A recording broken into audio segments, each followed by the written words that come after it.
Londres et Washington redoutent très fort un accord nucléaire entre la Russie et l'Iran, révèle Guardian.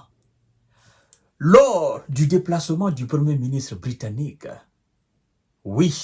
Starmer, à Washington, le vendredi dernier, là, vous savez que monsieur le Premier ministre se rendait là pour discuter de la possibilité de donner l'autorisation à monsieur Zelensky de frapper le sol russe avec des missiles occidentaux, c'est-à-dire les missiles américains, les missiles britanniques. Et secrètement, ils ont discuté de cet autre sujet.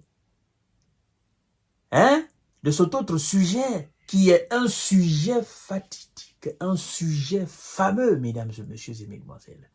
Et ce n'est pas du tout une bonne nouvelle pour les Ouïsa et leurs alliés, surtout l'État hébreu dans le Moyen-Orient.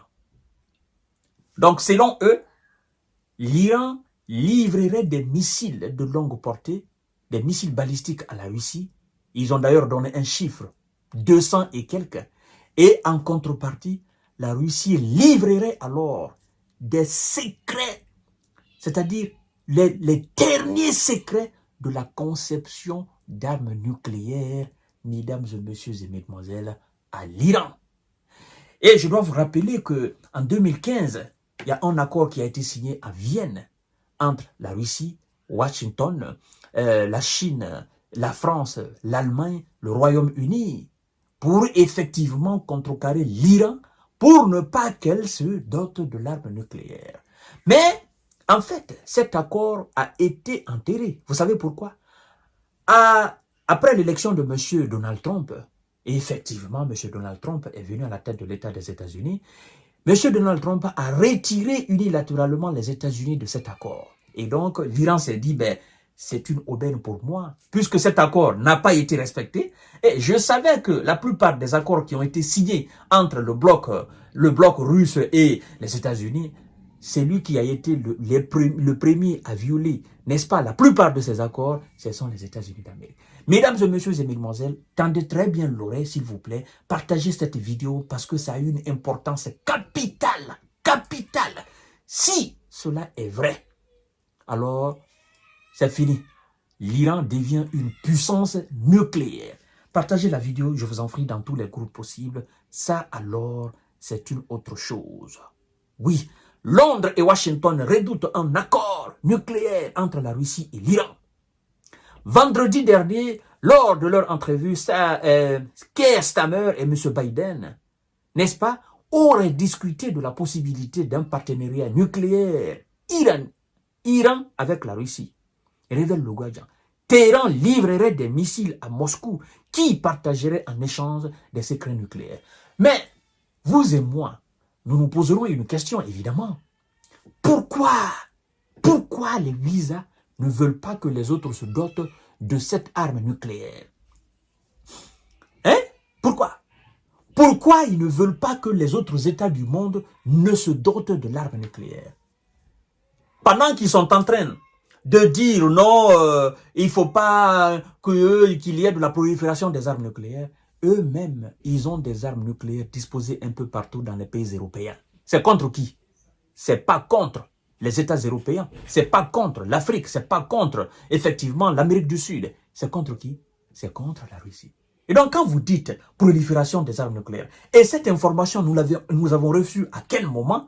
La prolifération des armes nucléaires américaines dans les pays occidentaux, c'est-à-dire dans les pays européens, c'est quand la Russie, vous savez, la Russie a les informations sur ça, c'est quand la Russie a décidé de déployer alors une arme nucléaire tactique, pas stratégique, tactique à Bélarussie.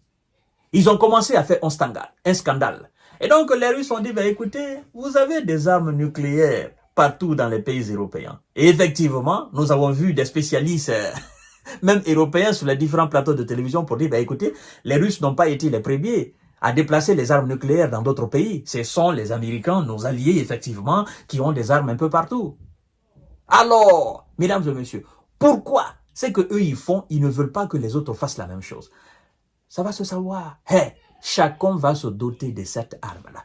Chaque pays de ce monde-là, cherchera la technologie nucléaire pour se doter de cette arme. C'est ce qui fait mal aux États-Unis. Mesdames et messieurs, mesdemoiselles, lors de la visite vendredi, Washington, le Premier ministre britannique n'a pas seulement évoqué avec le président américain Joe Biden la délicate question des missiles de longue portée occidentaux livrés à l'Ukraine. Faut-il également autoriser Kiev à frapper le territoire russe avec des missiles de croisière Shadow que les Britanniques livrent à l'Ukraine?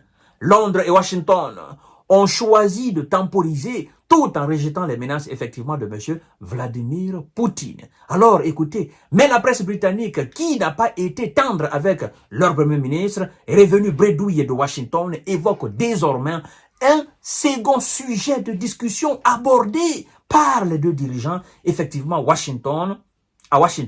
Plus discrètement, le Royaume-Uni et les États-Unis s'alarment d'un éventuel accord nucléaire entre l'Iran et la Russie. Titre ainsi ce dimanche le Guardian. Et tout est éminemment lié.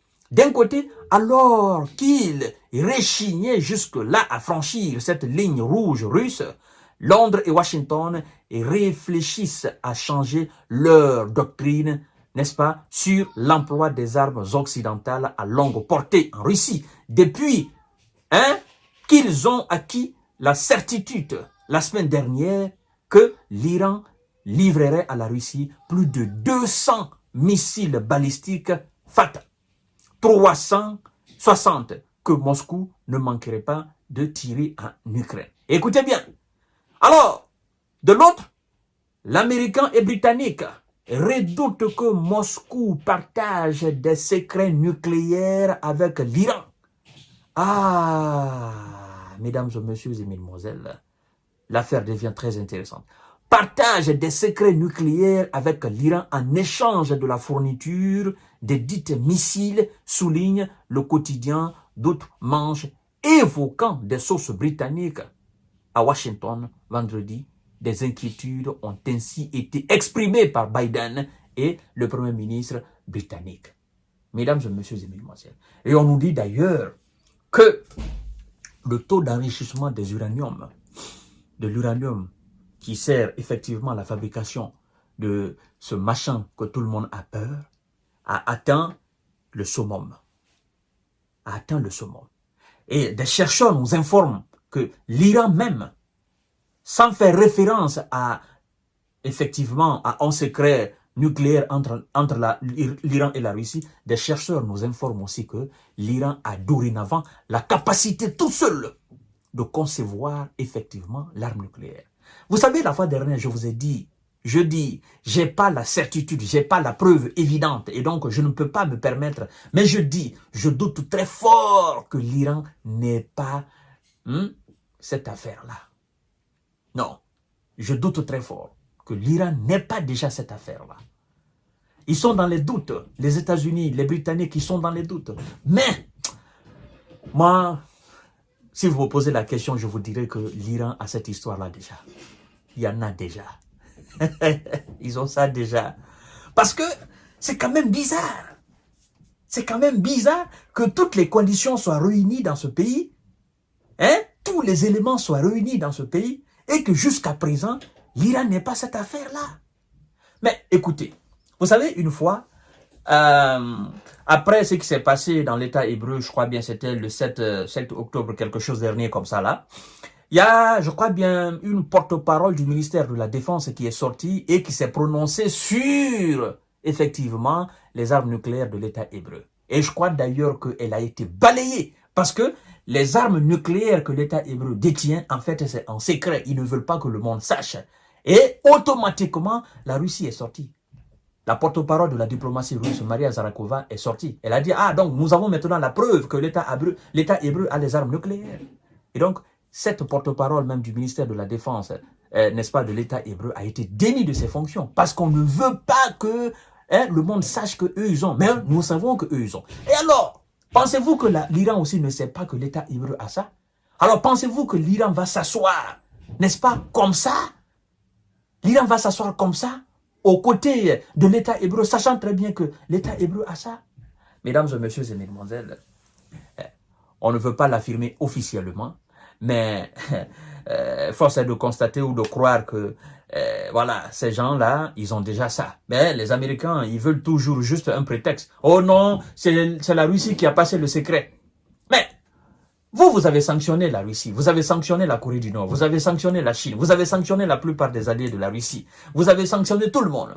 Mais écoutez, vous n'êtes pas les seuls à posséder cette technologie. Vous vous êtes posé la question de savoir comment la Corée du Nord a eu la technologie de fabrication des armes nucléaires stratégiques et techniques et tactiques. Mais si même la Corée travaille avec l'Iran dans ce domaine, qui sait?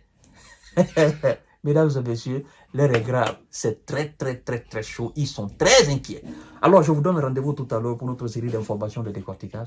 Partagez la vidéo dans tous les groupes aussi. Ça devient très intéressant.